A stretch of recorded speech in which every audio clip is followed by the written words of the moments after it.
A reminder, the news doesn't end here. Here's what's coming up on WCNC Plus at 7 a.m. The big election results coming in overnight.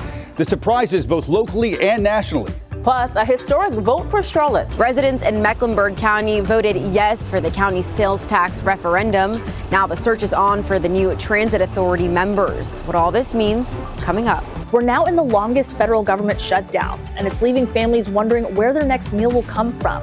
We're in Nurse Shup's pantry this morning with how Mecklenburg County and the community are rising to help. And we all know it gets colder in the mountains than it does here in Charlotte, but the question is, why? We break down the science behind the temperature difference in today's Weather IQ. Those stories and much more live, local, and breaking news coming up at 7 a.m. on WCNC Plus. All right, here we go. If you're heading out the door anytime soon, this is I-77 at York County, where it seems to be flowing all right. If you're coming in from Waxhaw, it's going to take you right around 40 minutes, so plan accordingly. We are still watching that one accident that I've been talking about this morning. It's right here as we zoom it in, still not cleared. Thankfully, it's on the shoulder, but that space is blocked because of a crash. I-77 southbound at exit 8, that's Remount Road, so just be mindful as you're heading out the door. Chris? All right, here it is. The lower to the mid 70s for the most part, either side of 70 for your Thursday and Friday. Most mornings up in the 40s, the 50s kicking off your Saturday and Sunday, and then after that, feeling more like January. So enjoy the warmer days while we have them. We asked you earlier, what's the official flavor of fall? The debate is strong, but there's one flavor that has an overwhelming majority, I'm told. We'll continue the debate over on WCNC Plus at 7 a.m. Good tease. See you then.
Streaming live right now at 7 a.m. on WCNC Plus. I'm Ben Thompson. And I'm Lisa Washington. We start things off with a check of your forecast on this Wednesday morning. Chris is standing by. Beautiful sunrises we've seen. I had nothing to do with this, but I will definitely take credit because this is a gorgeous start of the day. We dropped down to about 42 degrees. I have to see the exact minute-by-minute data to see where our absolute low was for this morning, but we are 42 for the 6 o'clock hour, 43 around Charlotte. So now the warm-up begins. Let's go. It still will be another chilly bus stop so far. There it is, officially still holding on to 42. So 1 degree warmer than what we dropped down to yesterday. One of the cooler days, but that's nothing, seriously, because check it out. By next Tuesday and Wednesday, we're dropping down to the mid to the upper 20s and right around freezing. That's the big story, where we're going. The near term, all you need to know is it's gorgeous and you are going to regret, and we don't want regrets in life. You're going to regret not taking advantage of weather that is this good because these days are fleeting. You're not going to really see a lot of these going into December, the mid 70s feeling this great. So again, carpe diem. I always say that, seize the day. Yesterday was a decent day, about 69 degrees. Today is going to be about a 5-degree upgrade. As far as our lows are concerned, they're going to be up and down through the 40s, but what really stands out is the 50s, some of the warmer mornings that we will have for a long time, Saturday and Sunday morning. That's the power of some cloud cover, but then watch. There's the big drop that I'm talking about. Even the upper 30s on Monday, the 20s for the first time on Tuesday. And that means the mountains, by the way, are dropping down to the teens.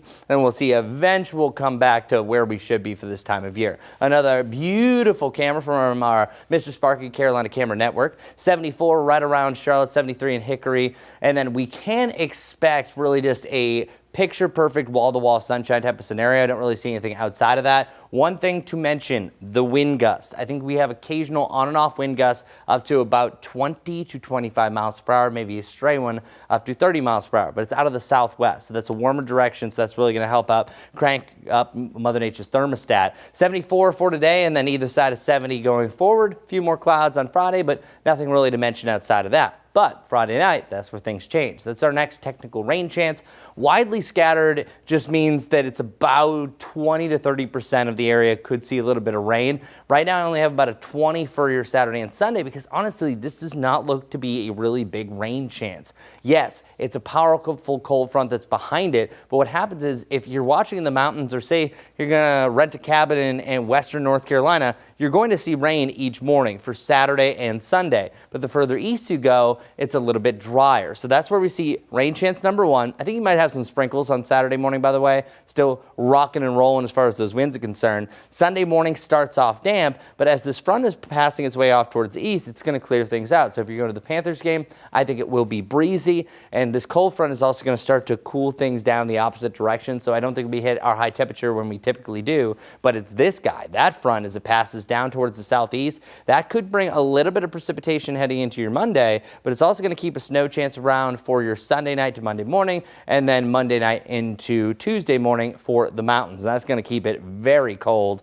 Here's a look at what it's like at midnight from Monday heading into Tuesday. 6 degrees is the real feel. 25 is how it feels around Charlotte. So yeah, we are dealing with some almost winter-like air on the way. Enjoy the more October-like days that we have here over the next 5 before it transitions more over to January. And only a high of 48 degrees on Monday, starting off in the 20s, as I mentioned, on Tuesday. That is your Veterans Day. Highs in the lower 50s. But the good news is that's the bottom of the near and long range forecast. We should be warming back up at least a little bit closer to normal the latter part of next week. But 74 today with sunshine. That's great. Great start to your morning commute as well. Let's see how the road conditions are, though. It's looking pretty nice. If you do have someplace to be early this morning, it is 7:04 right now, and at least you have a nice, gorgeous start to the morning, right? Even if you get stuck in traffic, it's always nice when it's at least a nice morning. We're seeing I-77 right here, just north of Griffith, where traffic is flowing nice and smooth.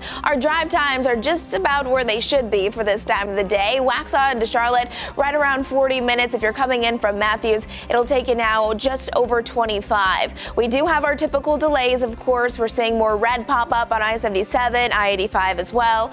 Do have one active crash that has not been cleared yet. However, I guess the silver lining in this is that the shoulder is blocked instead of an actual lane. It's because of this crash. Southbound lanes at exit 8, and then to the north, we're also following this right here. an accident where medics did respond to this collision. It's on Statesville Road and Cindy Lane, still not cleared there. And then this is a new one as well. The entry ramp to I-77 southbound from I-85. One of the lanes is closed because of a stalled vehicle. So you can already see that red starting to build. Those are a few things that I'm watching for you right now. We'll have another check on traffic coming up here shortly. Thanks. We are expecting to hear from Charlotte city leaders today about the next step for the city's transit plan after voters approved that sales tax increase overnight. It means that starting next year, the sales tax will go up 1 percentage point to fund 30 years of transit projects. WCNC Charlotte's Bria Smith is live this morning along the light rail in South End with what happens next. Bria. That's right, Lisa and Ben. Well, the next steps are to decide who will be on the new transit authority, and that will help decide how the $19.4 billion will be spent over the next 3 decades. Now, last night's yes vote means that for every dollar taxpayers spend, 1 cent will go towards the effort of what city leaders say will be safer and improved public transportation and roadway infrastructure. The plan is broken up into 3 different focus groups. 40% of the investment will go towards road and pedestrian improvements, including roads and sidewalks. 20% will support bus system modernization, generating increased bus frequency, new shelters and benches. And the last 40% will fund rail expansion, introducing the long-awaited Red Line commuter trail connecting uptown Charlotte to Huntersville and Davidson. Tuesday night, a Yes for MEC watch party was held where city leaders celebrated the approved vote. The basics are we're helping to reduce congestion and make traffic flow better, but the big thing is this is a big yes vote for opportunity, for jobs, for connecting people to those jobs, for connecting people to health care, to all of their needs for a greater future. You know, economic mobility is really everything, and that's what this is about.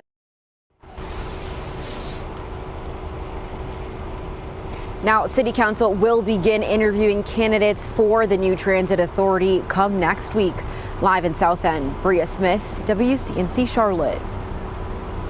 All right, Bria, thanks so much for that. So let's get to some of the other races in Charlotte. Vi Lyles will remain mayor, easily winning her race, capturing more than 70% of the vote there.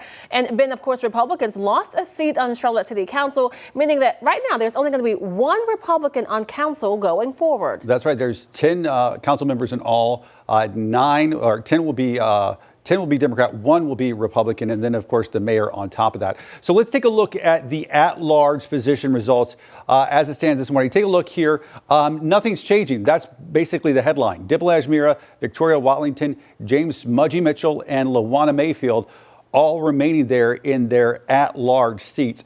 Now let's go over to District 3, where Joey Mayo has won that race. Keep in mind, she beat incumbent Tijuana Brown in the Democratic primary. And then District 6, folks, this was the big headline from the night, really, when it came to the city council races. Democrats picking up a new seat there in District 6. This is South Park. Kimberly Owens winning with 57% of the vote over Krista Bakari there, who got 43%. This a long-time Republican stronghold. Before, currently it was Tark Bakari. Before that, it was Kenny Smith. Before that, it was Andy Doolin. Now a Democratic district here in the city of Charlotte.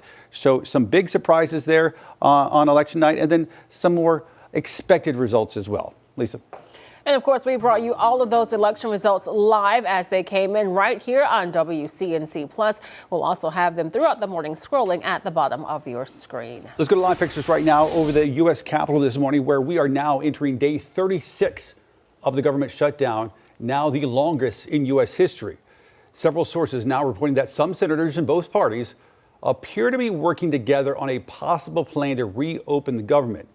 It involves some kind of stopgap funding bill and a promise to vote later on rising Obamacare subsidies. It's believed the compromise could garner enough support to pass the chamber. That does little, however, to comfort North Carolina families that rely on food stamps, and they need them now. This week, the president indicated they might get partial benefits for now, but still, that seems uncertain. Inside Black Love Charlotte Food Pantry, Director Deborah Phillips says demand is skyrocketing. Families are worried, lines are long, and she says stuff is going out faster than they can keep it. We have put the call out because this stuff is flying literally off the shelf. These families need to know how their family is going to eat. North Carolina says partial SNAP benefits will be distributed this month, with funds expected to be loaded onto those EBT cards by next week. Officials say they're moving as quickly as possible. Coming up, we're going to take a look at election results nationwide and hear the latest on the government shutdown.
.712 right now. The election results are in and Americans have made their voices heard. 2 states have new Democratic governors. New York City has a new mayor with a lot of buzz. And California voted in favor of congressional redistricting. NBC's Alice Barr explains how it all played out amid the government shutdown and how there could be signs of light at the end of the shutdown tunnel. Victory parties late into the night for Democrats sweeping key races, hoping to gain momentum against the Trump agenda. Thank you, my friends. In New York City, Zohran Mamdani won big on promises of rent freezes, free buses, and childcare. President Trump had threatened to cut off funds to the city if the Democratic Socialist won. In his victory speech, the new mayor speaking directly to the president, telling him to turn the volume up. If anyone can show a nation betrayed by Donald Trump how to defeat him, it is the city that gave rise to him.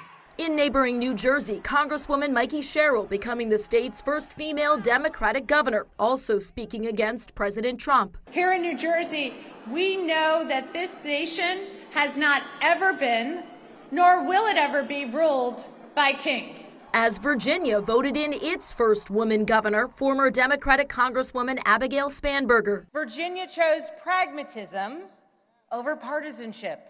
And in California, voters approved a measure to redraw congressional district lines to add more seats for Democrats, countering Trump-backed redistricting moves in red states like Texas. The election's over. Some senators are suggesting Democrats may take their wins as an off-ramp to end what is now the longest ever government shutdown as soon as this week. I feel very confident. That, as the transportation secretary warned, the strain on air traffic controllers going without pay could bring mass flight disruptions and partially closed airspace if the shutdown stretches into next week. President Trump distancing himself from the results, posted overnight that he wasn't on the ballot. Today, he hosts Republican senators at the White House before traveling to Miami for a business summit as the Supreme Court takes up the case today of the legality of his global tariffs. In Washington, Alice Barr, NBC News. The most super of supermoons, also known as the Beaver supermoon or the Super Beaver moon. And we actually had some viewers that were sending in pictures of super beavers. I'm going to have your full forecast. When is the best view to see this Beaver supermoon? And also when we can expect the next one.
All right, listen and look at this. The full moon is as close as it can be to Earth this week, marking the biggest and the brightest supermoon of 2025. Supermoons hang low and they appear larger on the horizon, especially just after sunset.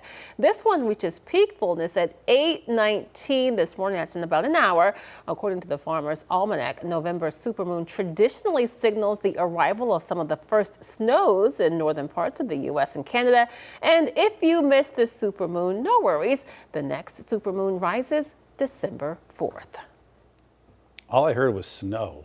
That's all you heard of everything I said. And it made me cringe. I'm like, what? It's Snow. not happening here though, right, Chris? Okay, No. Good. Okay. There is a chance for snow in the mountains heading into next week after this Beaver moon. And let you know the next names of the moons, it's going to be the cold moon, the wolf moon is January, and it's actually the snow moon is February's name. Okay, do not get to that yet. I just heard snow again. yeah. But snow in February, we expect that. We don't want to be talking about that right now. So real quick, we mentioned the time 8:19. Well, it doesn't matter that when it's going to hit its peak because we're not going to see it.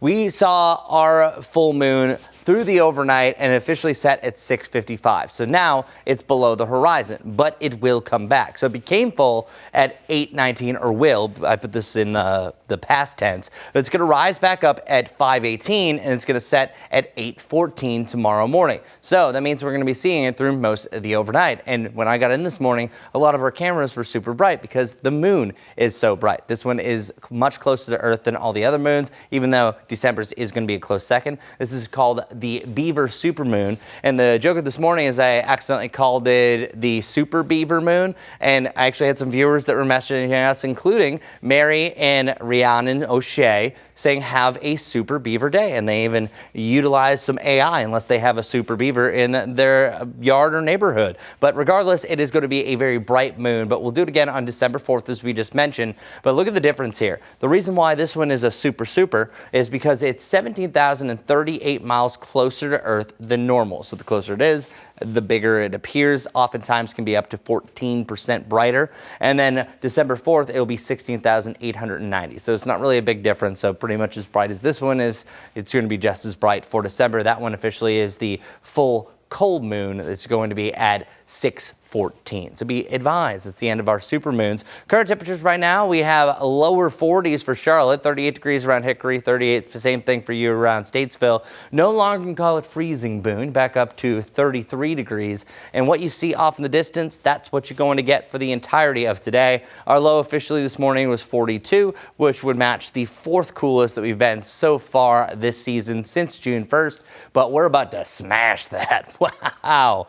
Talking about temperatures dropping down to 27 to 32 degrees. So this is really going to be astronomical looking forward where our lows are going. And note, this is actually an interesting forecast because the average low during the month of January, during the dead of winter, is 32 degrees here around Charlotte. So we're actually going to see our lows and our highs that are a little bit more indicative of what we have during the winter months compared to what we have during the fall months, which, by the way, in meteorology, November officially is the last one of fall. Once you hit December 1st, you can go anything peppermint and beyond because we're officially calling it winter. Now, looking over the next 10 days, I want to show you where our highs and our lows and our precipitation chances go.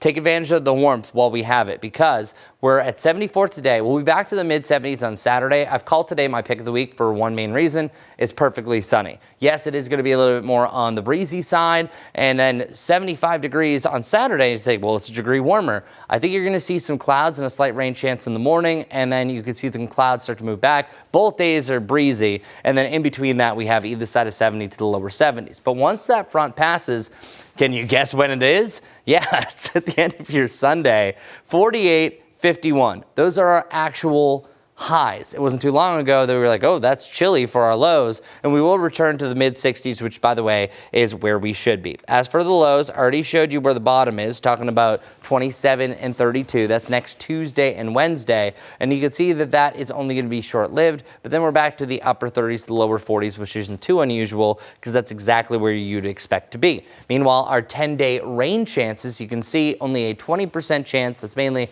Saturday night heading into Sunday. The one that's Friday night into Saturday, I think it's really measly. Not much is happening there. Other than that, we are staying dry. So now you're all prepared for the next 10 days. Now you're about to be prepared for your morning commute with Majestic. Good morning, everyone. It's a beautiful start to the day, isn't it? You can see our live cameras. This one is coming in from South Carolina, looking all right as you're heading out. Again, not seeing any significant delays there. Much of the same right here, I-77 at John Belk. It is sunny and bright. It's hard to see a little bit, but this is I-77, and it's moving rather slowly, but that is typical for this time of the day.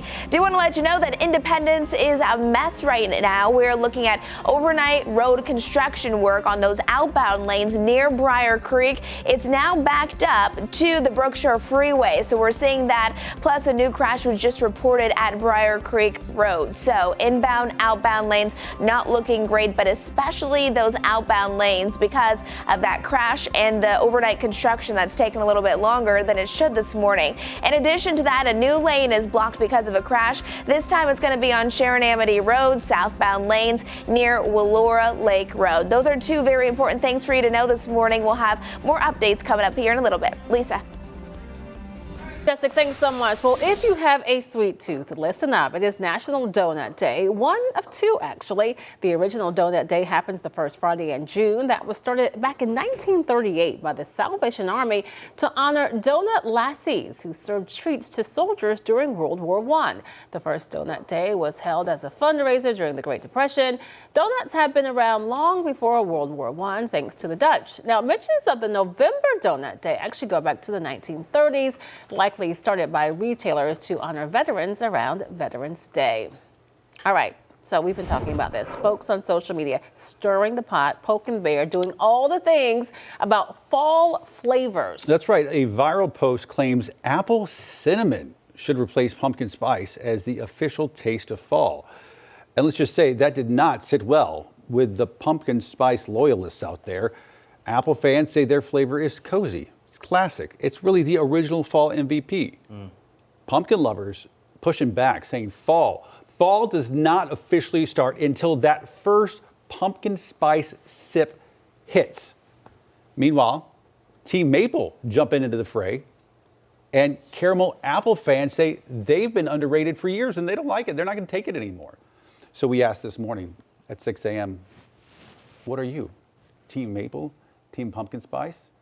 Here's what you had to say. Let's take a look at some of the responses so far when we asked, what is the flavor of fall? Okay.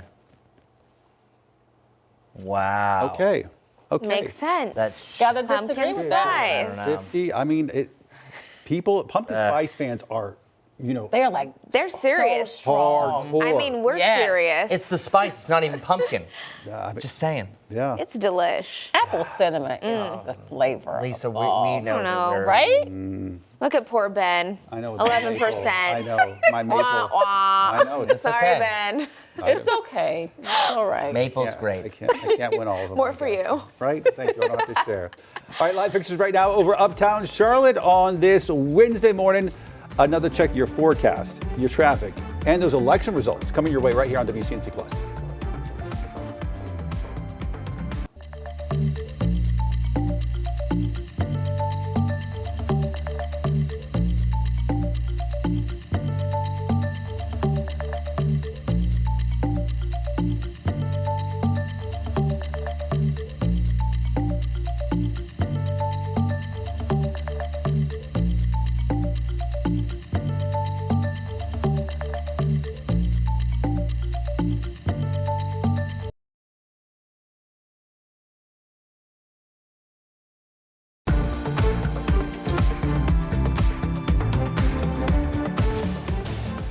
Well, good morning, everybody. Good to see you. 43 degrees is the current temperature. We've already hit our low for the day now that the sun is rising up before 7 o'clock. Lots and lots of sunshine to go around. It is still 34 degrees, though, for you in Morganton, near freezing up in the high country. But mainly we're seeing 30s here compared to the 40s. But regardless, it is a chilly start.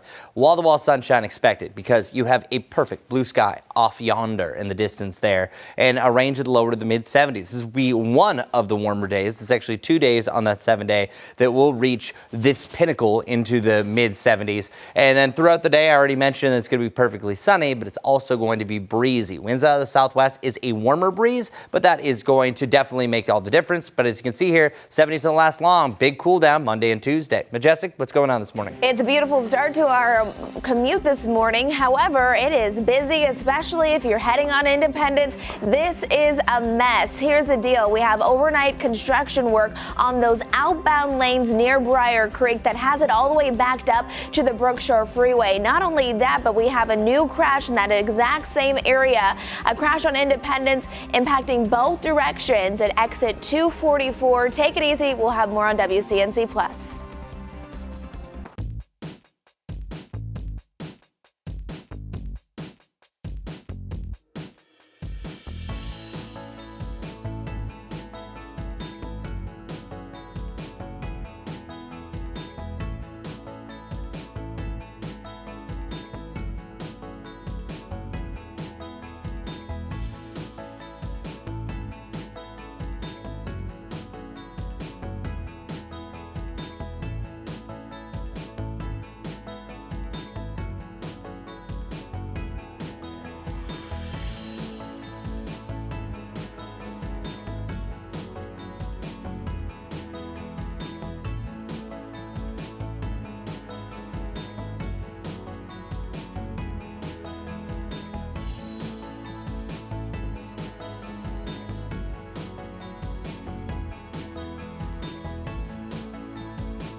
You are streaming live on WCNC Plus at 7:30 on this Wednesday morning. I'm Lisa Washington. And I'm Ben Thompson. First up, let's get a check of your weather impact forecast with Chris. And Chris, you say, I don't want to oversell it, but you say today is the pick of the week. Yes, it is, and for a good reason, because it's perfectly sunny. Temperatures in the mid-70s. It is the second warmest day of the week, and you might be thinking, well, if it's only the second, why is it the pick of the week? Because the warmest day could actually have a lot more cloud cover. So I think today's a lot more on the sunnier side, and both days are just as breezy as the other. Now, I want to start up in the mountains just to do things a little bit different for this half hour. 68 degrees for today is going to be the temperature right around the Banner Elk area. That's where we've adjusted this forecast for.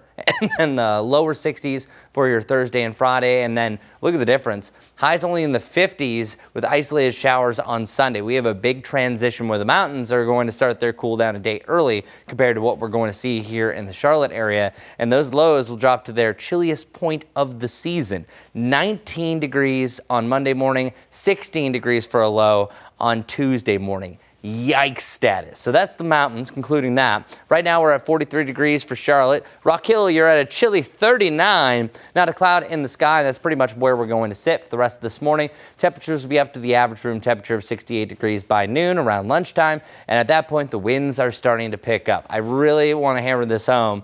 The winds are going to be a big factor today. So say if you're raking leaves, they're going to be blowing all over the place.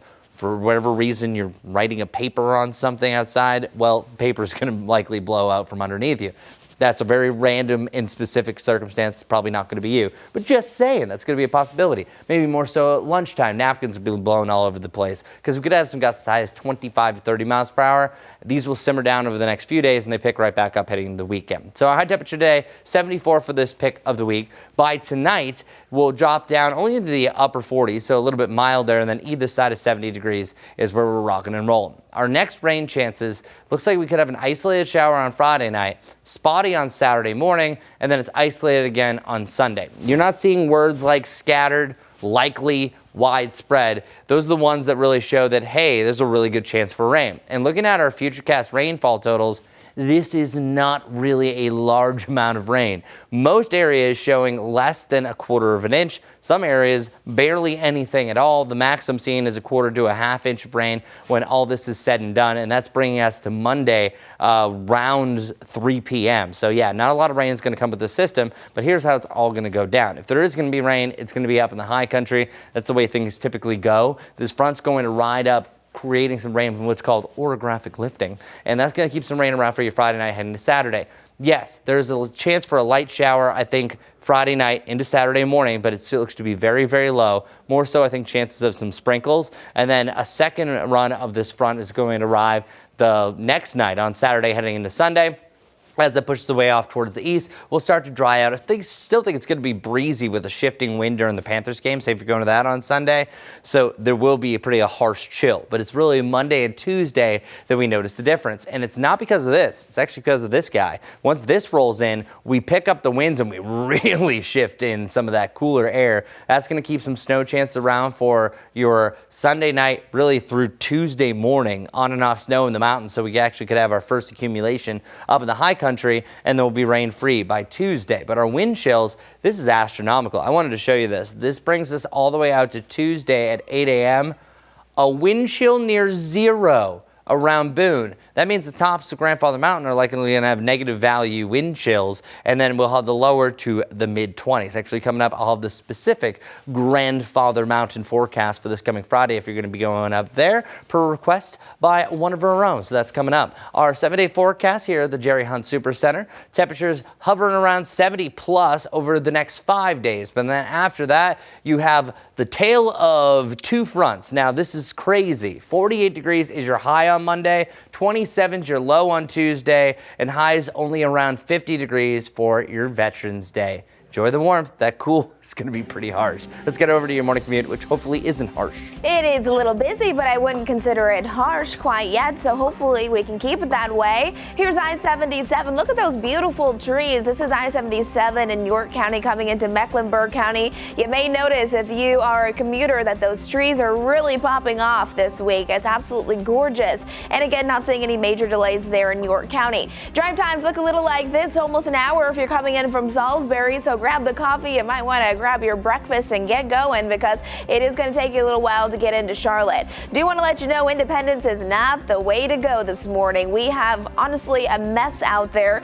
It's because we have a combination of construction work and a wreck. So overnight construction work is really impacting outbound lanes near Briar Creek, and it's backed all the way up to the Brookshire Freeway. Plus, a new crash is reported this morning. It's going to be right here already in the mix of things. This one is going to be right at exit 244 at Television Place, right there near Briar Creek Road. So inbound, outbound lanes of Independence. It's not looking great, so you may just want to avoid that. Try to take Central or Monroe instead. Another lane is blocked not too far from that. That's on Sharon Amity Road, southbound near Willowar Lake Road. Seeing some orange there indicating that cars are moving rather slowly. Now a shoulder is blocked still. This is on I-77, but it is the shoulder at exit 8, so just be careful if you're traveling that direction. And we still are following this crash here where medics were on scene earlier this morning at 6:30, Statesville Road and Cindy Lane Road. Continuing to follow that until it is absolutely cleared, but it is not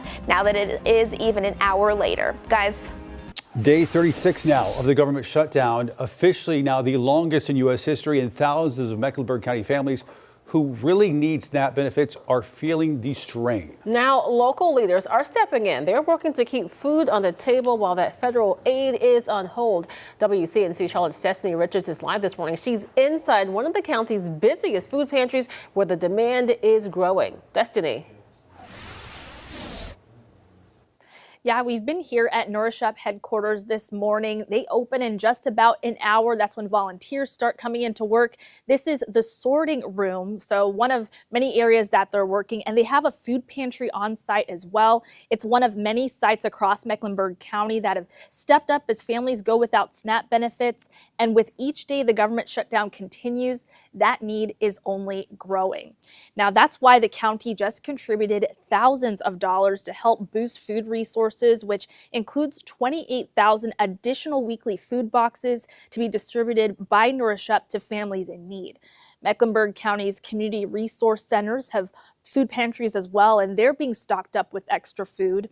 About 138,500 county residents depend on SNAP, and with benefits on hold, local leaders say this is a lifeline, but not a replacement for federal aid. The need for food and nutrition assistance in Mecklenburg County is still immense. Despite having the largest amount of SNAP recipients in North Carolina, Mecklenburg County is not permitted, nor are we financial in a position to supplement the costs associated with the federal program. There's also a call for the community to help fill the gap as well.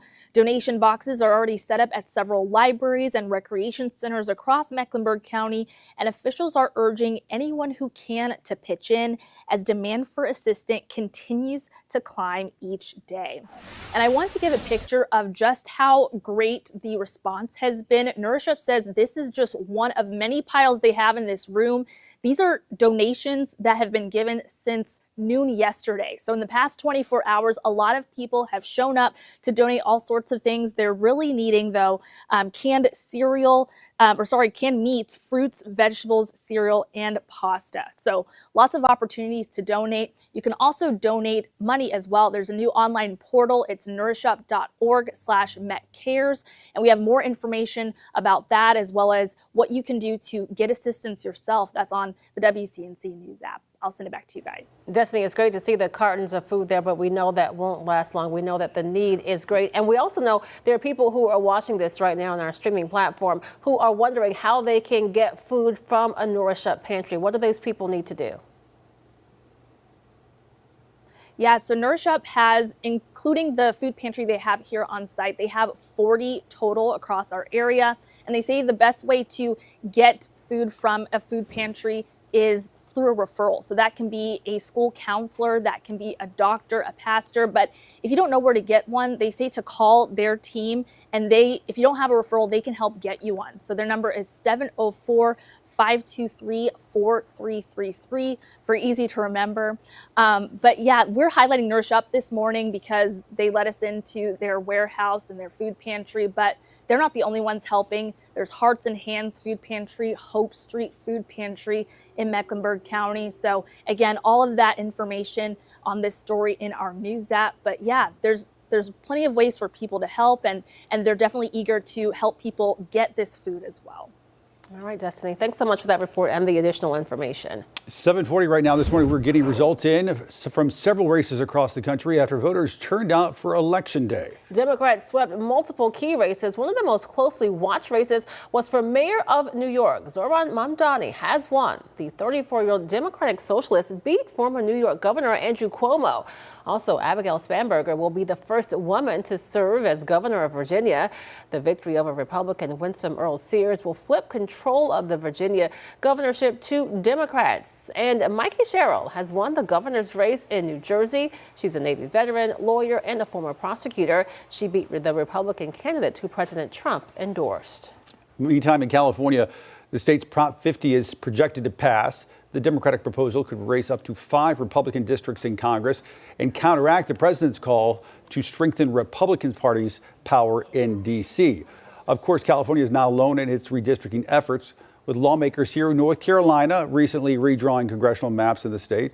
On WCNC Plus, right here, senior political analyst Mitch Kokai with the John Locke Foundation, which is a conservative think tank, gave some insight into why these redistricting plans have become so common. This time, we saw a new congressional election map largely because of President Trump. President Trump publicly went to the leaders of Republican-run states where Republicans draw election maps and said, hey, why don't you redraw your maps to help us get more Republicans in the U.S. House of Representatives, make it more likely that Republicans could keep control of the House after the 2026 elections. He added that once Republican states redrew their maps, Democratic states like California were quick to respond.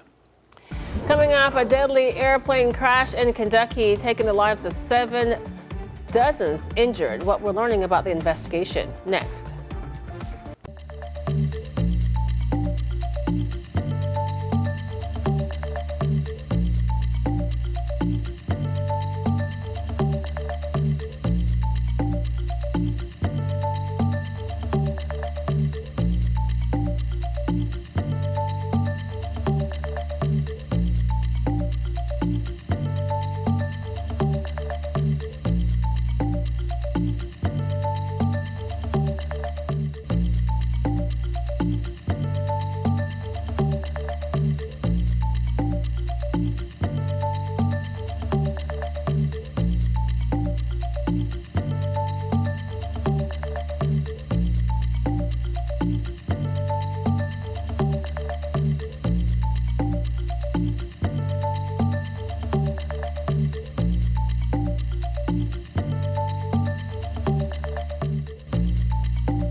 7:45 right now here on WCNC Plus, and developing this morning, at least 7 people are dead and nearly a dozen others injured after a UPS plane crashed near Kentucky's Louisville airport. At this hour, it's still not clear why that plane went down. Reporter Amy Kiley has the latest on the investigation. We do want to warn you that video of the crash may be disturbing to watch. He said, "What's all that smoke?" And we noticed the smoke coming in the sky. We could see it through our windows of the plane. Officials report multiple casualties after a cargo plane crashed near Louisville Muhammad Ali International Airport yesterday evening. They say it went down shortly after takeoff, leaving a fiery trail of destruction through businesses and roads. Officials say 3 crew members were on board and at least 4 others died on the ground. This is an incredibly difficult day for so many people, for our entire city. And once again, we'll be praying and doing everything we can to support the families, the friends, everyone who has been impacted this. Officials say the aircraft is an MD-11 freight plane owned by UPS. UPS asked me to convey the same message this evening. They are going to be doing everything they can to support those that have been impacted by this horrible tragedy. The fire department chief says hundreds of firefighters worked to contain the blaze, which had spread over a large area. The mayor says the airport is expected to reopen today. In this tragedy, Louisville will come together. Louisville will show up and be there to support our fellow residents who are struggling at this time. I'm Amy Kiley reporting. We continue to track the damage from Hurricane Melissa, which tore through the Caribbean last week. Now the Trump administration is providing $24 million in emergency aid to impacted countries, Jamaica receiving the largest share. The funding will help with housing, water, food, sanitation, and emergency health care. Additional assistance is expected after teams on the ground continue to assess the damage. Keep it right here on WCNC Plus. Another check of your forecast and your morning commute in just minutes.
Welcome back, everybody. Thank you for joining us as always here on WCNC Plus. Starting with the mountains again, because we've got to give you some love as well. 66 degrees is going to be your high for today, and this is just for around the Boone area, by the way. And Thursday and Friday, right around 60 with more clouds on your Friday. But I had a request from my man Rusty. He's our director that directs the 7 o'clock here on WCNC Plus. Well, Rusty, this one is for you. He's going to Grandfather Mountain on Friday, and this is the specific forecast forecast. Now, on top of Grandfather Mountain, it's much higher up, and it is going to be much colder than the surrounding areas. You're only looking at a high about 51 degrees on Grandfather Mountain on the top around 3 o'clock. Now, you're going to see a nice mix of cloud and sunshine, I think, during the day. Not too bad. Going to be decently breezy, but by the back end of this, check this out. We are going to see an increased cloud cover and even a chance for rain. So here's what's going to happen. We have rain really starting to arrive, I think, during your Friday evening. So if you're doing anything in the mountains, if you're watching from there, or say you're going to be visiting the high country,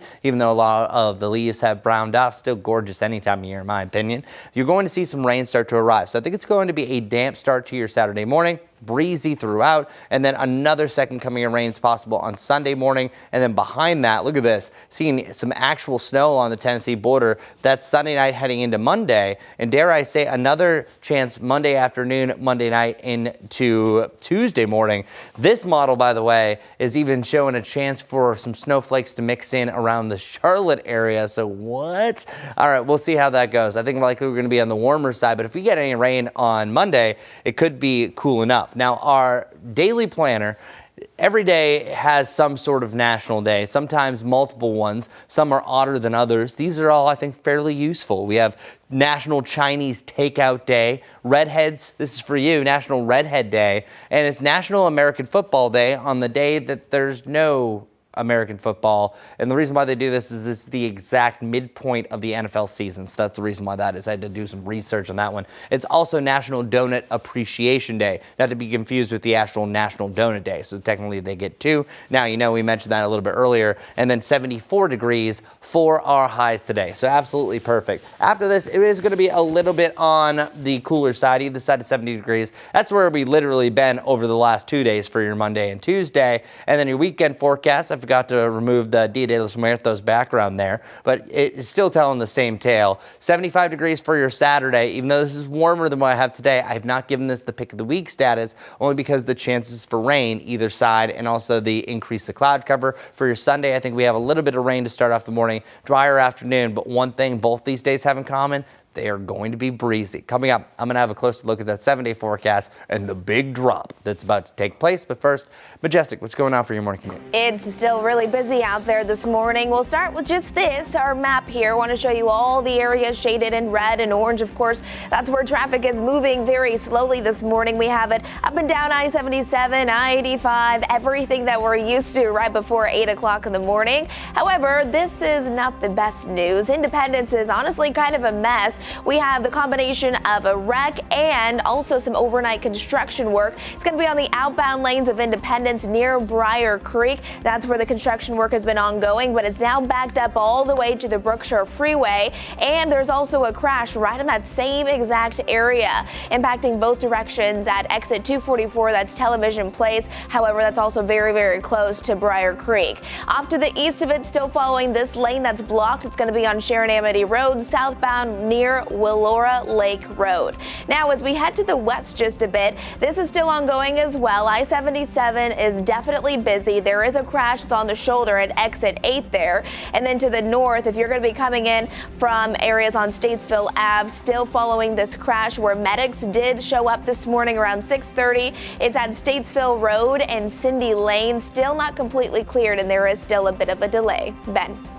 All right, Majestic, thanks. The sky evidently not the limit for a 186-year-old woman. Meet Kim Noor. Last month, she went skydiving for the 999th time. She made her first jump back in 1959 when she was 18 years old, as she forged her parents' signatures. Noor stepped away from the sport in around 1967 to raise her family, but then returned to the skies in 2003. That is when she set a new goal of reaching 1,000 jumps. She plans to make the milestone jump this week in Florida.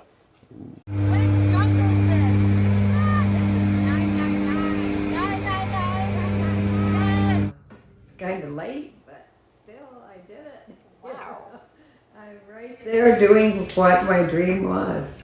Now, once she reaches her goal of 1,000, she will earn the United States Parachute Association Gold Wings. Ooh. That is incredibly impressive. 900, and I did it once and like never again. You're good. I'm good for life. Yeah. That's a lot. 990. Wow. I wonder where her favorite place was to do it. That's really cool. Oh my gosh. Good for her. Great for her. Absolutely. You only have 999 to go. Right? You're almost there, Lisa. Almost there. Never gonna happen. Almost there. Have you all gone? I've gone once. Once, same. No, and I don't really have any big desire to. I'm very adventurous, but I don't know, that just doesn't really excite me If I was going to do it, I would have done it by now. By 15, now. 20 years ago. Are you saying 20s. you're old, Ben? No, I'm just saying my risk tolerance is much lower It goes than it down. was. Okay. I agree. That adventurous side of me, I'm like, no, I'm good. I'll stay on the ground. That's what I'm good with that. All right, live pictures right now over Uptown on a sunny Wednesday morning. Keep it right here on WCNC Plus.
Well, good morning, everybody. You have a beautiful sky wherever you look across the Mr. Spark and Carolina Camera Network. Those Carolina Blues are out in full force for today. Not a cloud in the sky, and that's likely what we're going to be seeing. Current temperatures right now about 46 degrees and 39 around Lincolnton. Our daily planner 74 for my pick of the week. Majestic, take it away. What's going on for our morning commute? Good morning, everyone. It is very busy out there. I want to let you know on Independence, we have some issues, a combination of construction work on the outbound lanes near Briar Creek, but we also have a new wreck right in that area. It's going to slow you down whether you're inbound or outbound on Independence. This accident here on 244, that's the exit, so you may consider taking Central or Monroe. We'll be following all of this on WCNC Plus.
streaming live right now at 8 a.m. right here on WCNC Plus. I'm Ben Thompson. And I'm Lisa Washington. We start things off with your forecast on this Wednesday morning. Meteorologist Chris McKay says this is his pick of the week.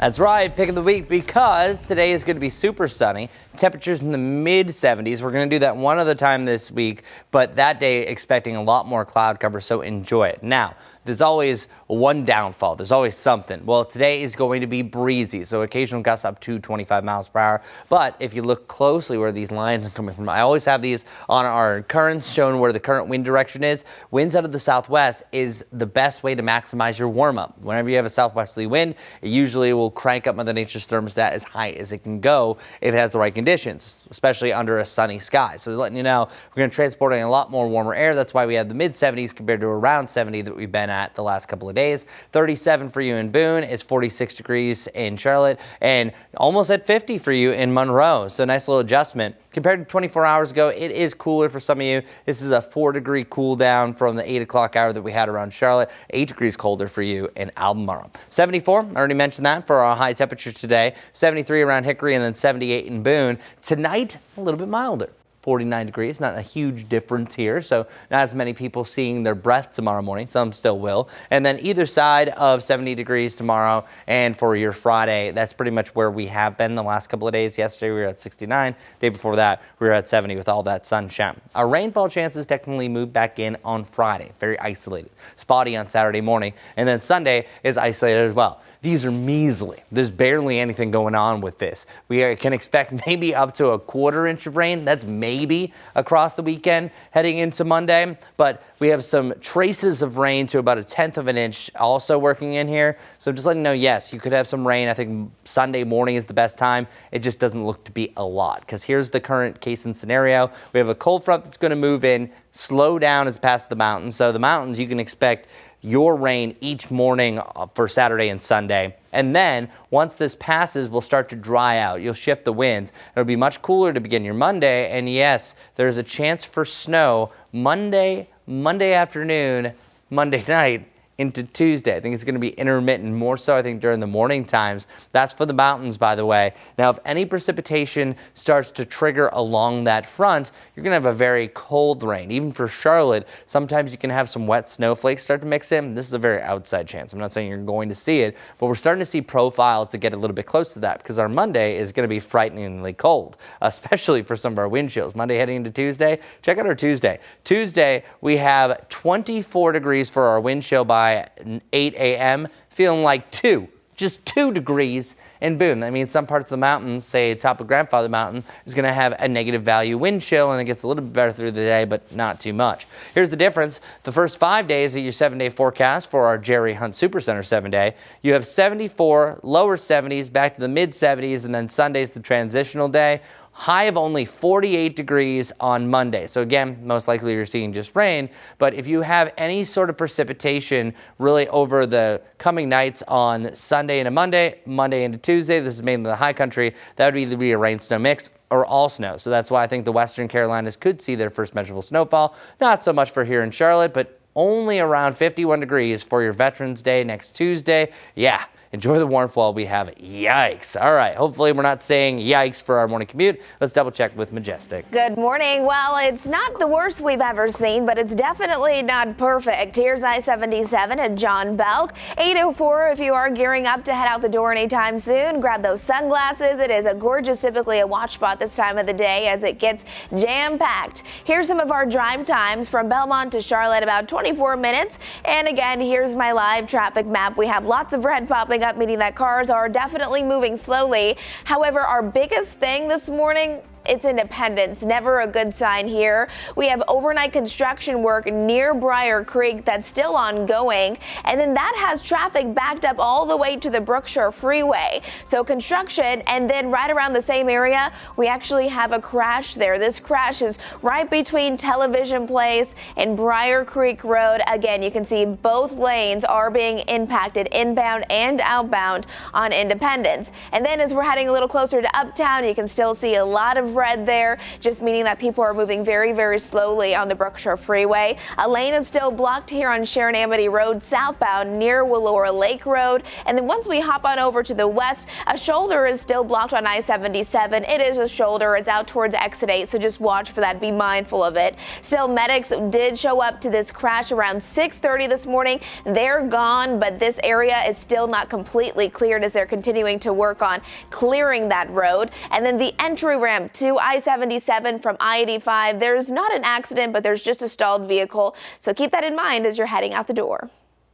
Majestic, thanks. Well, in just about 2 hours, we're expecting to hear from Charlotte Mayor Vi Lyles about the next step for the state's transit plan now after voters approved that sales tax increase overnight. It means starting next year, the sales tax will go up 1 percentage point to fund 30 years of transit projects. WCNC Charlotte's Bria Smith is live along the light rail in South End with what happens next. Bria.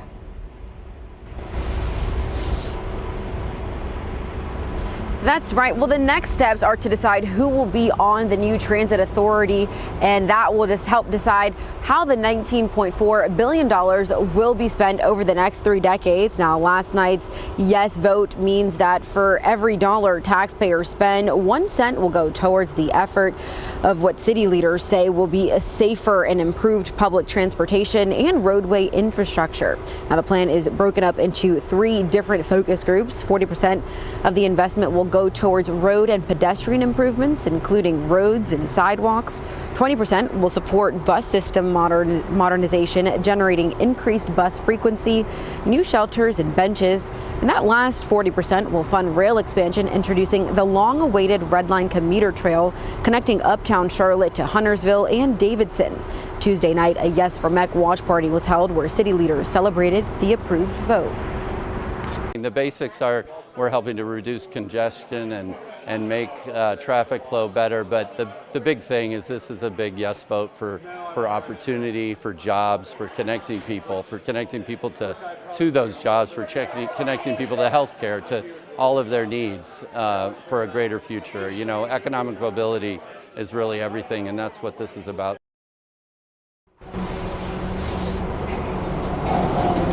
And City Council will begin interviewing candidates for the new transit authority come next week. Back to you guys. All right, Bria, thank you for that.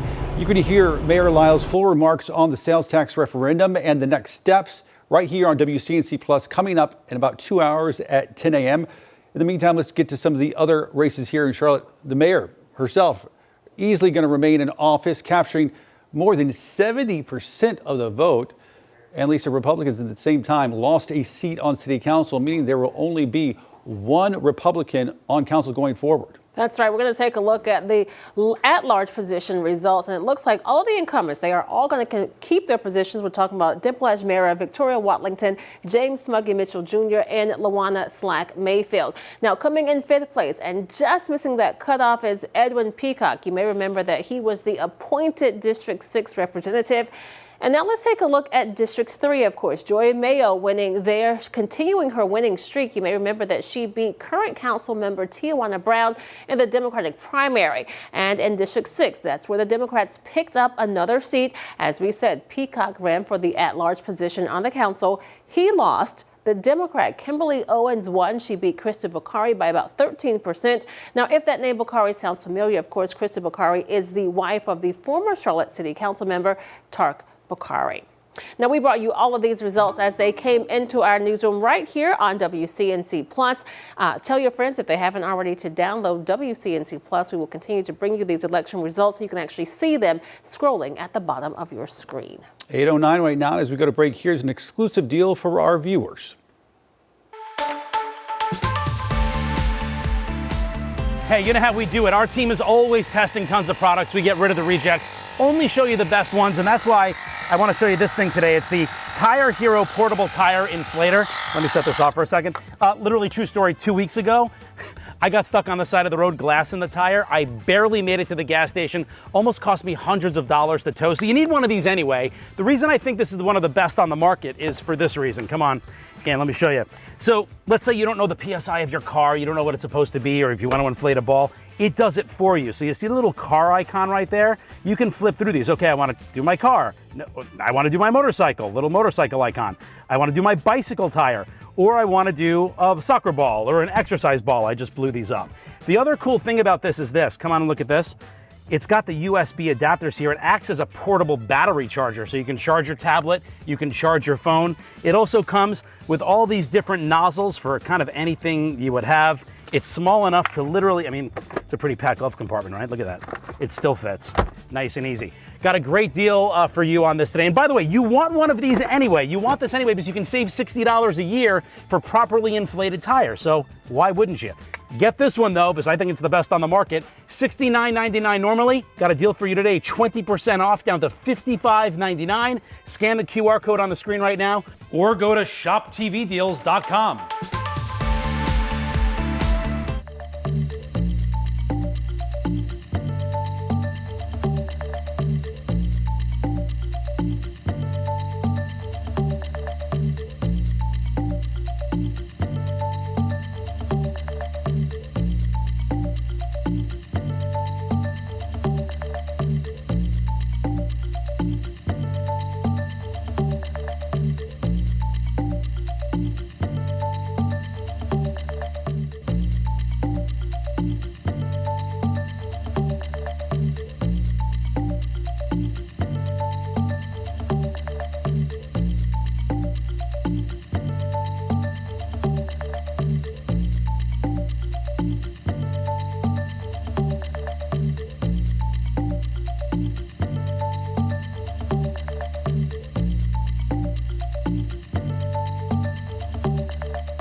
.13 right now on the dot, and we continue to follow election results, not just here in the Carolinas, but across the country. Key races happened in several states, including California, where voters approved a change to congressional maps. NBC's Joey Safchik tells us what this means for California and how Democrats hope to use the new maps. The expensive, expedient Prop 50 campaign comes to an end with a victory for the Yes campaign, spearheaded by Governor Gavin Newsom. Democrats pausing to celebrate Tuesday night and immediately turning their attention to the midterm elections, hoping to harness voter energy and capitalize upon their message of resisting the Trump administration. The prop's passage, like other races around the country, seen as a referendum on the Trump administration, especially on issues like the economy and immigration. Now all eyes here are on the 48th district, which was the last Republican stronghold in San Diego. Local Democrats hope to use the new maps to flip it and, quote, send Darrell Issa packing. Congressman Darrell Issa, who currently holds the seat, said in a statement, quote, "I'm not going anywhere. I'll continue to represent the people of California, regardless of their party or where they live." Democrats who hope to pick up the seat will have to convince voters that they feel their economic pain. We asked the chair of the San Diego Democratic Party and Representative Mike Levin of the 49th District how they plan to make their economic case. We still have to fight for it. Like, it's not this is just the first day of a very long fight. Well, I think if we proved anything today is if you push California, we will push back. We have plenty of ideas on our side, and we've got to start executing to lower costs for the American people. The president's now had a year to do it. Things have gotten worse on his watch. Costs have continued to go up. In Virginia, a historic gubernatorial win for former U.S. Representative Abigail Spanberger. She is the first female governor-elect in Virginia. Spanberger defeated Winsome Earl Sears, winning nearly 58% of the vote.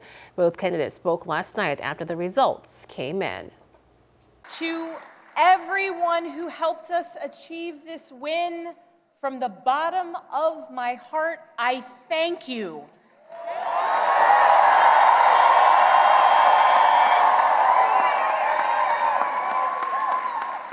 I thank you for the trust that you have placed in me, and it is the honor of my lifetime to be elected the 75th governor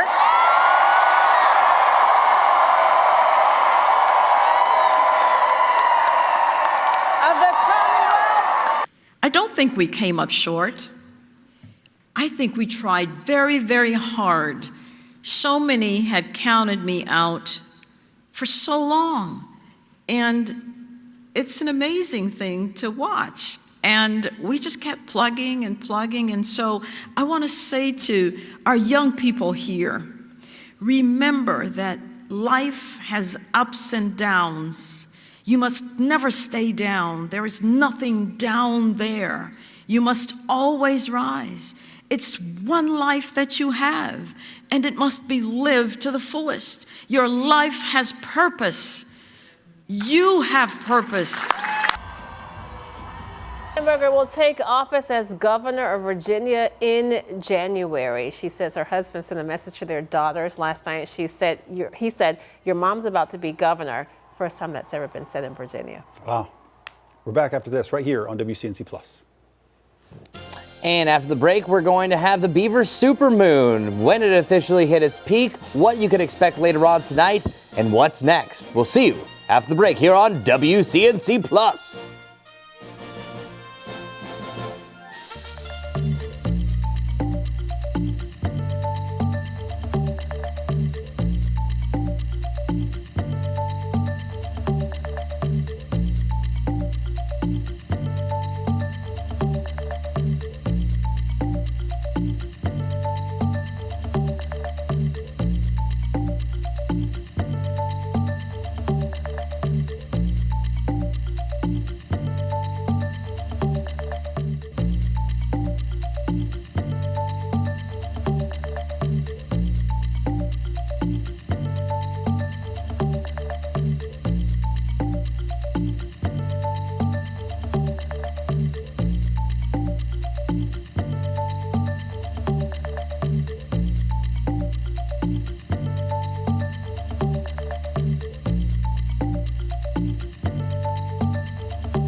All right, we've been talking about this. The full moon is as close to Earth as it can be this week, marking the biggest and brightest supermoon of the year. Supermoons actually hang low and they appear larger on the horizon, especially just after sunset. Now, this one reaches peak full. It's actually right now, 8:19. According to the Farmer's Almanac, November's supermoon traditionally signals the arrival of some of the first snows in northern parts of the U.S. and Canada. Now, if you miss this supermoon, don't worry. The next one rises on December 4th. So is it super beaver moon as well? Yeah, there's multiple ways. Technically, if you're talking to NASA, they would call it the Beaver Supermoon. They put that at the end, but then I call it the Super Beaver Moon. Like Super Beaver. I mean, I think that has a fun ring to it. And the thing is, we had fun with viewers because I showed you the one that I made, but literally we had viewers send this in once I accidentally call it the Super Beaver Moon. This is Mary and Rhiannon, I think I'm getting the name right. Rhiannon O'Shea. I looked it up. That's how you say the Welsh and the Irish version, Rhiannon. Well, they said have a super beaver day, and they sent me this. I thought that was awesome. But it's really cool that also we literally started this right at 8:19. That it is the absolute peak. So we could say that, yes, it became full at 8:19, but it will rise back up. So even though we're not seeing it right now, if you were up before 7 o'clock, it was impossible to miss how bright that moon was. The same thing goes. Even though it technically is 100.0% full right now, it'll still be around that 99.8% full as it's rising back up around 5:18 p.m. and it's going to set at 8:14. Plain and simple, this just means it's going to be up all night long. So as I right here, Beaver Supermoon or the Super Beaver Moon, whatever you want to call it. Now, by the time you get to December 4th is the next one. Here's the difference why this one is technically a little bit better. This moon is 17,038 miles closer to Earth than normal. Meanwhile, it's only a difference of 16,890 miles closer. So you're talking about barely over 100 miles difference between these two. So the super cold moon is still going to be just as great. Now, evening out, as you're going to be seeing that moon bright above the sky, so a brighter night than normal. Temperatures toppling down into the lower 60s to the upper 50s. All in all, a pretty fantastic day. Lows dropping down to the mid to the upper 40s, so a milder set of lows as that sun's rising up around 6:50 tomorrow, and hour by hour through tomorrow will not be as warm as what we have today because we're shifting the winds out of the cooler direction, still in the upper 60s to around 70 degrees. Today is my pick of the week, though, with high temperatures right around 74. So get outside and enjoy it. Here's that Jerry Hunt Supercenter 7-day forecast, holding on to around 70 plus over the next 5. After that, feels like January. Highs right around 50 degrees. Yikes. Should be a beautiful Veterans Day, by the way, just super cold. All right, Majestic, what's going on? Anything super about traffic? Okay, that's okay. It's busy. We'll definitely say that. Here we go. At least it's a beautiful start to your morning, making your morning commute, even if you're stuck in traffic, hopefully a little bit better. I want to take you out to I-85, so west of Charlotte now. Northbound lanes being impacted from a crash. It's at exit 23 at Main Street, so out there in McAdenville. That's the newest significant crash for you this morning. Another one right here, though, a crash on Tyvola Road impacting westbound lanes at Wedgwood Drive. We're seeing actually some red right there, meaning stop and go traffic because of that crash. An additional one taking you well south of Charlotte. It's going to be on Pineville Matthews Road at Johnston Road, seeing some yellow, meaning that there will be some minor delays. But this one here, one lane blocked because of a crash. I-77 northbound right after exit 85. We'll have more on this coming up straight ahead. But for now, let's send things over to my friend Larry Sprinkle. Hi, this story sprinkle time for today's tiny town, which is McConnell, South Carolina, including Brattonsville. McConnell's pretty close to Rock Hill and Chester in South Carolina. Actually in York County, population 280, 3.42 square mile area. That's the territory it includes.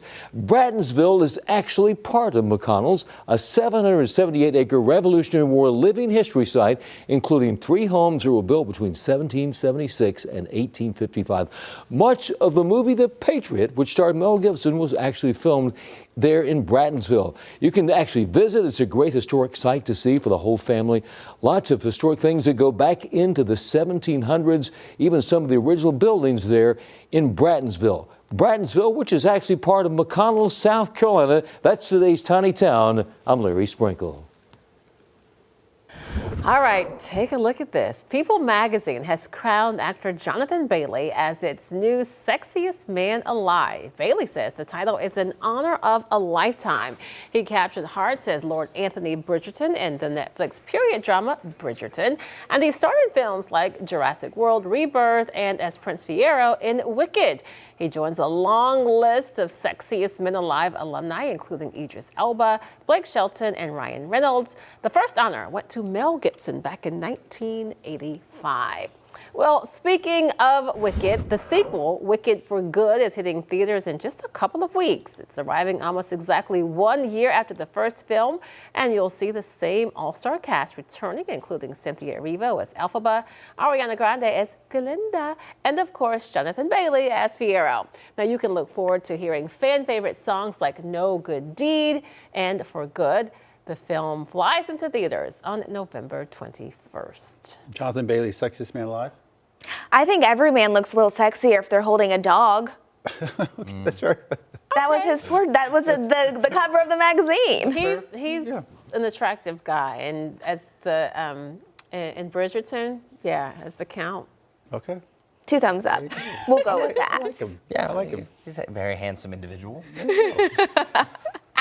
Glad we agree. This also looks good. Take a look at this. Not sexy. Well, I don't know. Maybe somebody thinks it's sexy. Anyway, this is Uptown, as you can see. It looks great to me. We're going to take a quick break. Make sure that you keep it here on WCNC Plus. Another update on weather and traffic in just a few minutes.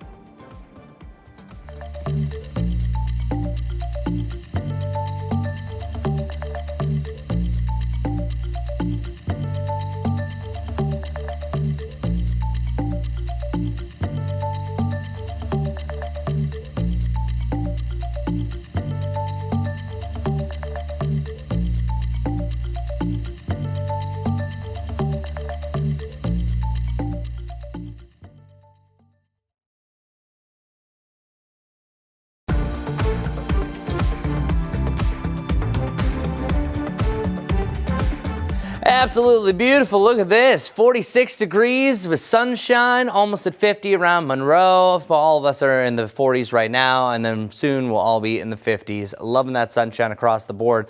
Lower to the mid 70s, even in the mountains. Average room temperature at 68 degrees. Today is perfect, and also my pick of the week. Today's going to be absolutely sensational. We are anticipating some gusty winds out of the southwest. It's the warmer direction, occasionally getting up to about 20 to 25 on and off throughout the day. Lows tonight, a little bit milder, dropping down to the mid to the upper 40s, then back to where we started off this morning on Friday, and very mild through the weekend. Then here we go.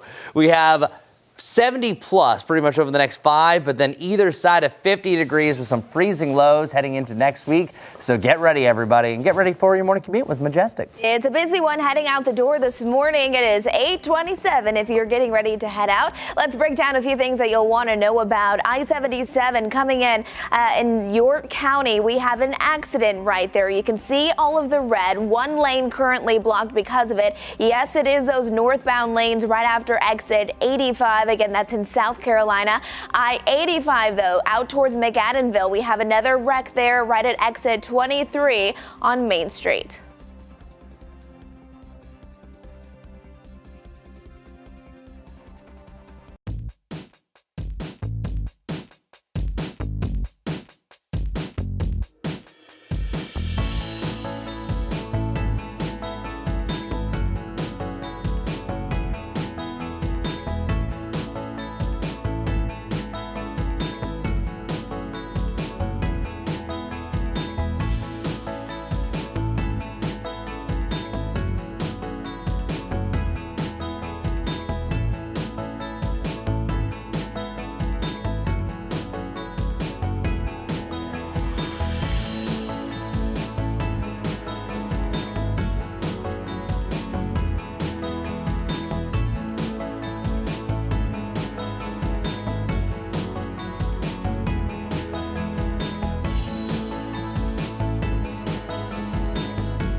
Thanks for streaming live on WCNC Plus at 8:30. I'm Lisa Washington. And I'm Ben Thompson. Let's begin with a look at your weather impact forecast. And Chris, shaping up to be one of the better days of the week. Yeah, I might even say the best. Again, this is my opinion alone, but I know a lot of you are going to agree with me because one, this is one of the warmest and one of the sunniest. Two superlatives that absolutely describe the best day of the week. 74 degrees today with sunshine. The only thing I wish I could take away is the stronger winds on and off, but at least it's not really a colder wind. The mid 70s anytime in November is absolutely delightful, so please get outside and enjoy it. So your November 5th typically should be around the mid 60s, but no, contraire, mon frere. We are dealing with the lower to the mid 70s across the board. Sunshine staying with us as well. Just going to see those occasional gusts getting up to about 25 miles per hour. Now, I do think the general sustained winds are going to be about 12 to 18 miles per hour. That is actually classified as a moderate breeze just in general.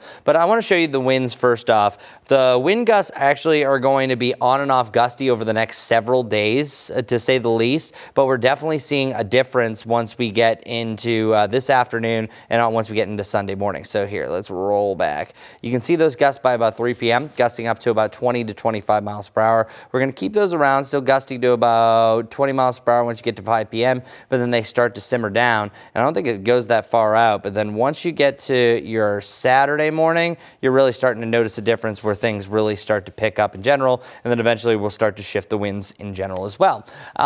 Today is November 5th, but it's also National Chinese Takeout Day, so you need an excuse to get some takeout. Today is the day. It's also National Donut Appreciation Day. That's not here on the list. Shout out to the Redheads. It's National Redhead Day, and also National American Football Day. This was a question mark to me because it seems like you would do this on a Sunday, but this is the official midway point of the NFL season since it's 18 weeks. We just got done with week 9, Wednesday, the middle of the week. That's the reason why they do it on this date. So just letting you know, 74 degrees for a high, a delightful afternoon, mainly hanging out either side of 70 degrees in the lower to the mid 70s through the afternoon. Doesn't get much better than this. Then we welcome the chilliness. Our 49 degree low is actually better than where we have been in the last couple of mornings. We dropped down to 42 this morning. It was 41 before that. Then we have 42 and then the 50s. Sometimes you warm up before you cool down, and that's exactly what we're going to see. So let's take a closer look at this Jerry Hunt Supercenter 7-day forecast.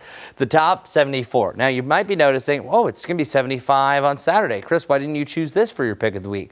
Now, if you like more clouds and rain chances, then that definitely is going to be it. But I think you have a slight chance for rain in the morning and then again a little bit later on in the evening. Likely the day staying dry. That's why you don't see a percentage here. I'm just saying it's a little bit too close of a call, so that's why this one was the surefire bet. Lower 70s pretty much the bet going over the next 5 days, but then a cold front moves in, giving us a chance for rain in the Sunday morning time frame, drier for the afternoon, but then we start to shift things. If we start off Monday morning at 39, highs don't even reach 50, and then Tuesday, lows in the mid to the upper 20s. That means the mountains, you're starting off in the teens, and highs barely hitting 51 degrees. I want to put this in perspective. The average high during the middle of January, 52, we're below that mark for Monday and Tuesday. So yeah, those days do not belong on a November 7 day, but luckily they're going to be brief. Those are the coldest by far going forward over the next 10 days. Let's get right over to Majestic for a look at our morning commute, starting off here at the 8:30 half hour. Here we go. If you are heading out the door, you better believe it is busy out there. 8:33, lots of icons popping up, never a good sign. Want to first take you into York County. So if you're going to be traveling from South Carolina into North Carolina, this is what we're seeing. We have delays right now. It's one lane that's blocked because of a crash.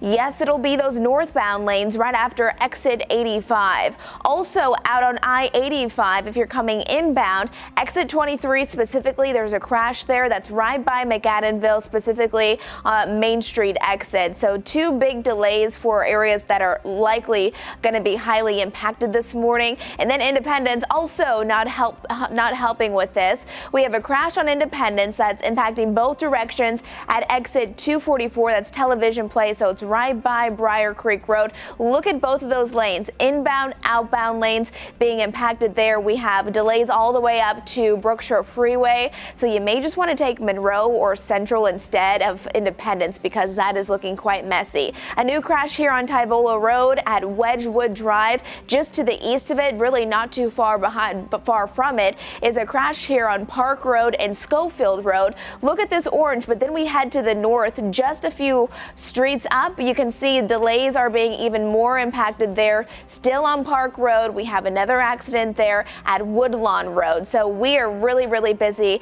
heading out the door. You may just want to allow for a little extra drive time and just drive safe. Another check on those roads coming up here in a few.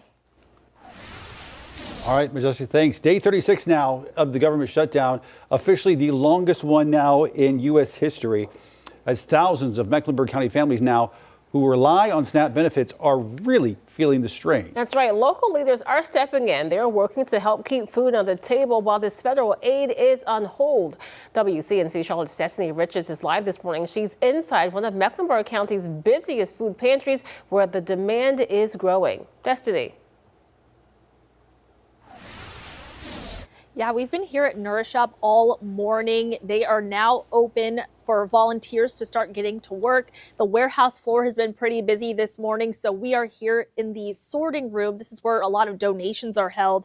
They have a food pantry on site as well, and it's one of many across Mecklenburg County that are stepping up as families go without food benefits, without SNAP benefits, that is. And with each day the government shutdown continues, that need is growing. And that's why the county just contributed thousands of dollars to help boost food resources, which includes 28,000 additional weekly food boxes to be distributed by Nourish Up to families in need. Mecklenburg County's community resource centers have food pantries as well, and they're being stocked up with extra food. About 138,500 county residents depend on SNAP, and with benefits on hold, local leaders say this is a lifeline, but not a replacement for federal aid. The need for food and nutrition assistance in Mecklenburg County is still immense. Despite having the largest amount of SNAP recipients in North Carolina, Mecklenburg County is not permitted, nor are we financial in a position to supplement the costs associated with the federal program. There's also a call for the community to help fill the gap as well. Donation boxes are already set up at several libraries and recreation centers across Mecklenburg County, and officials are urging anyone who can to pitch in as demand for assistance continues to climb each day.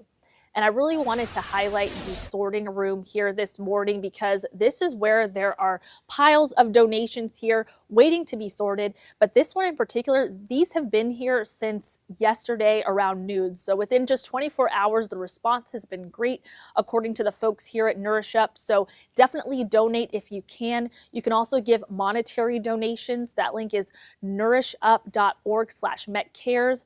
That link, as well as more information about where to give and how to get help. That's all in this story on the WCNC News app. I'll send it back to you guys. And Destiny, we've seen time and time again, this is a community that does step up when neighbors are in need to help out. We know that there are people watching who need some of those donations. What does one need to do if they need to get some help from a pantry like Nourish Up?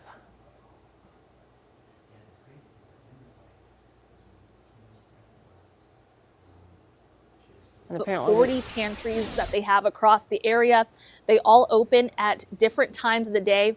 I didn't know if there's a technical difficulty, but I said that the first pantry, or the pantry that's here, opens in the afternoon, but there are 40 across the area. They all open at different times, but you don't just show up. The folks here at Nourish Up say that you have to get a referral. So that can be a school counselor, that can be a pastor, a teacher, it can be a doctor. But if you don't know where to get one or don't have one, they say that you can contact them at 704-523-4333. Just call them, they'll help you get a referral. But we've been highlighting Nourish Up. There's also Hearts and Hands Food Pantry, which we've talked with.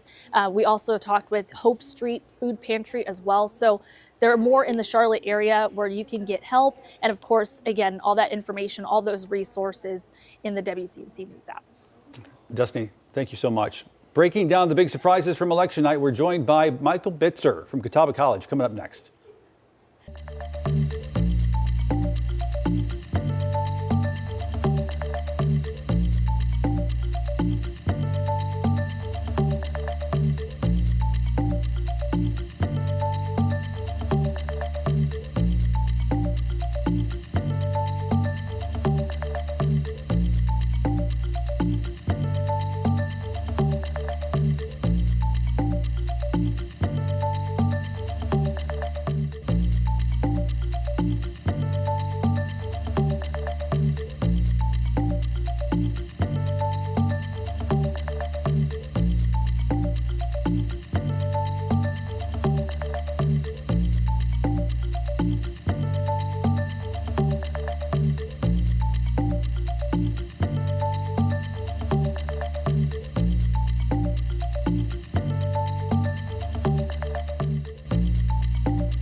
.42 now here on WCNC Plus. It is the morning after. We are tracking the surprises at the ballot box. After years of debate, voters in Mecklenburg County approved a transit tax, and Republicans lost a longtime seat on Charlotte City Council. Michael Bitzer, professor of politics over at Catawba College. He joins us now live this morning. Professor, good to talk to you again. Good to be with you. So the transit tax passed 52% to 48%, about 8,000 votes between the two sides. Any surprises there? You know, I looked at the electoral map, based on precincts, and it's a weird dynamic. I've never seen Mecklenburg County kind of divide the way it did. In the northern part, basically a vertical split between that region. And then you also saw it kind of in the southern half as well.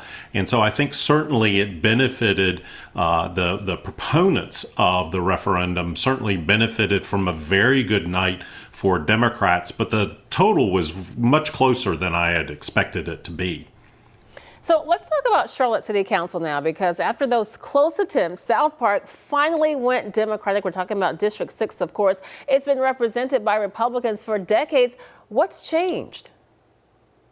Well, the overall city has changed, and Charlotte has become much like other North Carolina urban centers, cities. They have moved Democratic dominance. I mean, if you take the presidential vote from just a year ago, Charlotte voted basically 60-40 for Kamala Harris. And in that particular district, the 6th city council district, that also voted nearly 60-40 for Harris. And it was just a matter of time before that district flipped. But I think the nationalization effect that we saw very evident across the country last night played a role at the grassroots level. You know, the next one to fall probably is going to be District 7, Ed Driggs' district.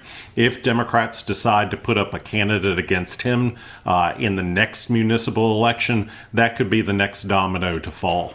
Interesting that you said that, because now Democrats, they actually have 10 Democrats, only 1 Republican on council. Does this change how council operates? Well, I think certainly it's been Democratic dominated for some time.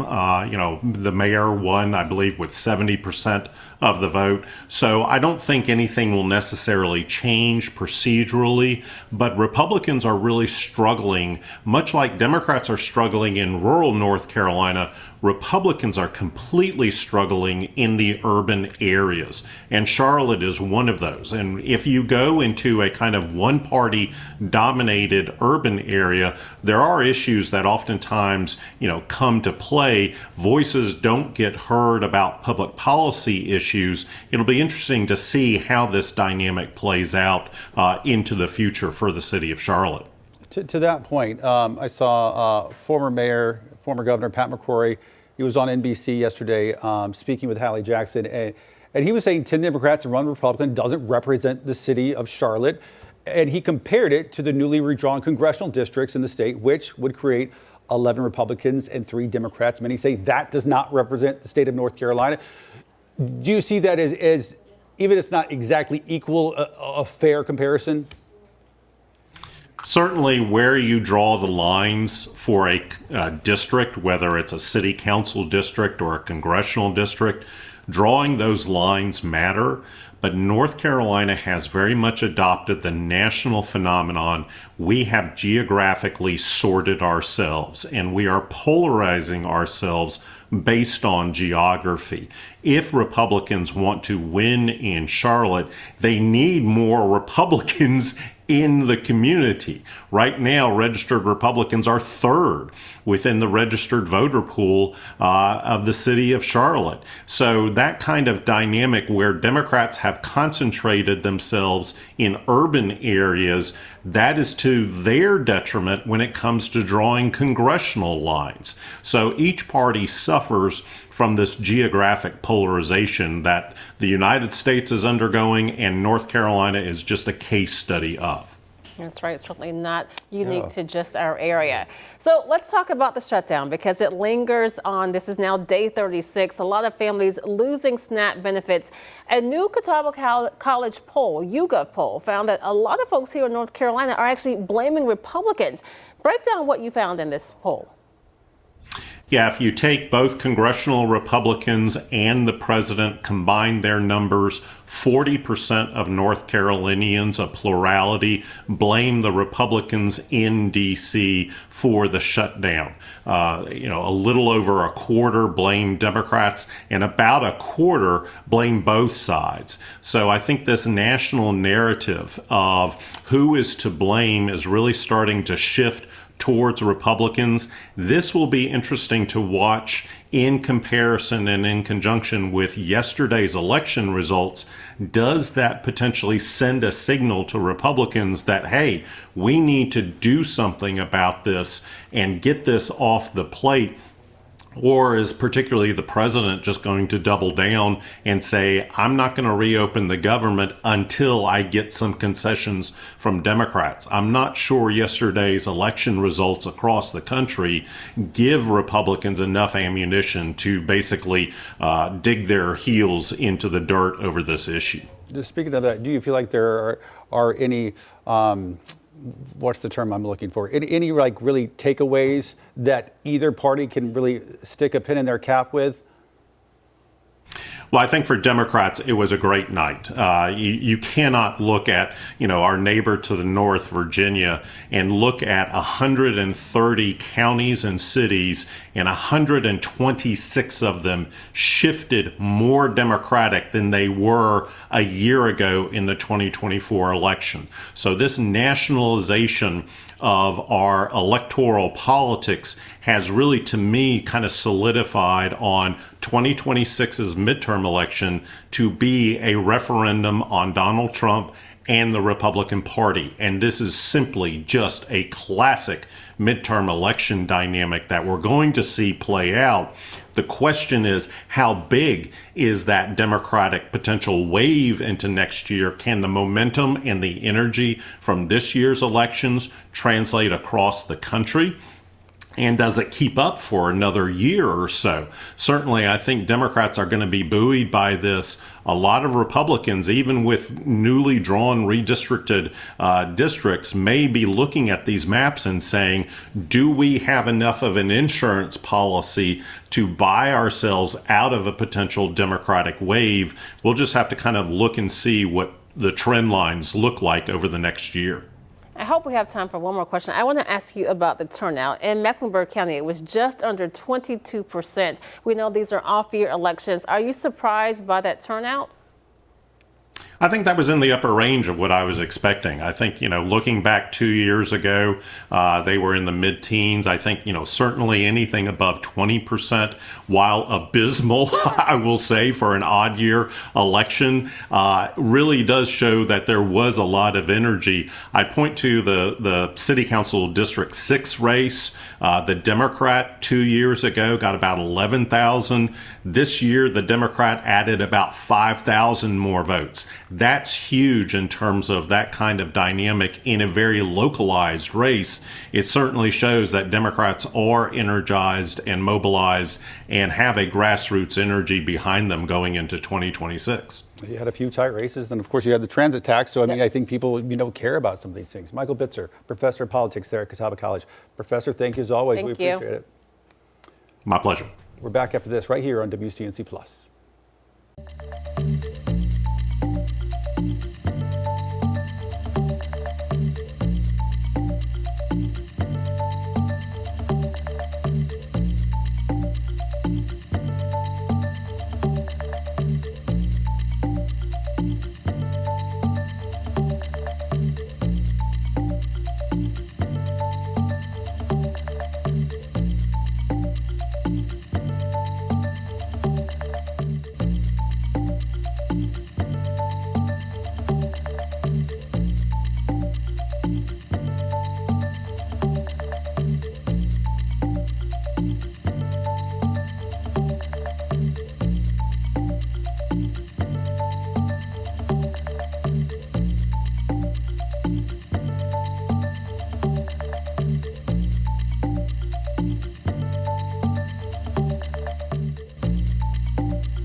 Welcome back, everybody. Plain and simple, today is the pick of the week. This is my favorite by far because you are looking at lots and lots of sunshine, and it's one of the warmer days as well. We have 74 degrees, lots of sunshine. That is fantastic. It will be a little bit on the breezier side, but let's really unpack everything that we have here on Jerry Hunt Super 7 7-day forecast. We're right around 80 degrees for our highs on your Thursday and Friday. So that's pretty much where we were the last couple of days. Yesterday was 69, day before that 70. Lots of sunshine. We're picking up a few clouds on Friday. We have a slight chance for a little bit of rain Friday night heading into Saturday. I think you have a few sprinkles to fly for your Saturday. We clear out some clouds and then more clouds start to move back in. That's the only reason why Saturday didn't get the pick of the week status, even though it's just as warm as today. And then once the front passes, we have a little bit of morning rain possible on Sunday. We are looking at a huge drop, the biggest one that we've had this season, either side of 50 degrees for our highs on Monday and Tuesday, with lows dropping to freezing on Tuesday and next Wednesday morning.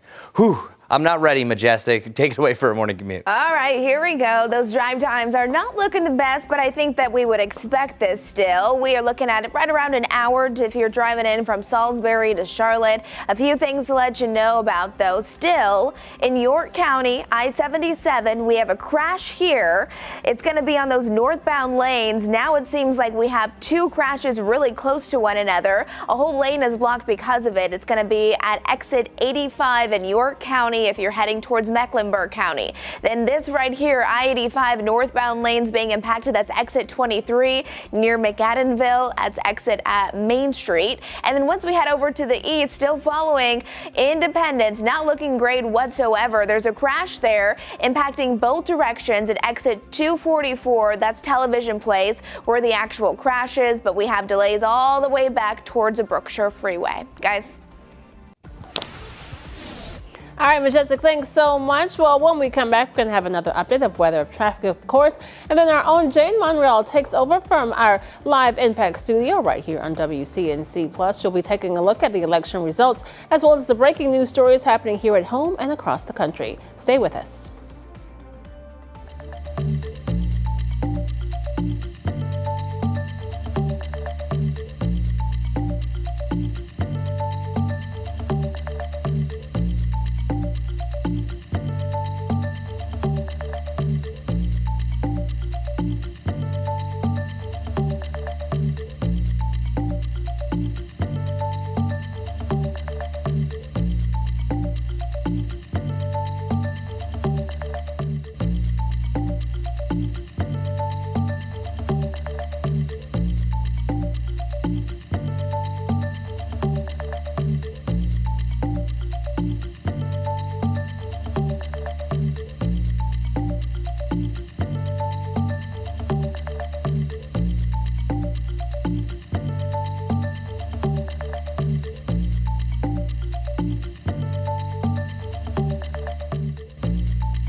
This 7-day forecast is a tale of two different sides. So our Jerry Hunt Supercenter 7-day forecast has a high of 74 today. This is one of my favorite days this week. I've actually called it my pick of the week. Right around 70 for highs Thursday and Friday. Then we have some big changes through the weekend. For one, slight chance for rain Friday night heading into Saturday, high of 75, with another chance for rain Saturday night to Sunday. Sunday morning, I think, is the best chance in the near term. Once that front passes, we're talking about highs either side of 50 degrees on Monday and Tuesday, feeling more like January with a start of 27 next Tuesday morning and right around freezing next Wednesday. So yikes, enjoy the warm air while we have it. Let's head over to our morning commute with Majestic. Good morning, everyone. What a busy but beautiful start to our morning. Take a look at this. This is I-77 at John Belk. It is picture perfect, clear, definitely slow moving though if you're taking I-77. We have multiple wrecks for you this morning. Unfortunately, we're following this one here in York County. This is I-77 where the northbound lanes are being highly impacted because of two crashes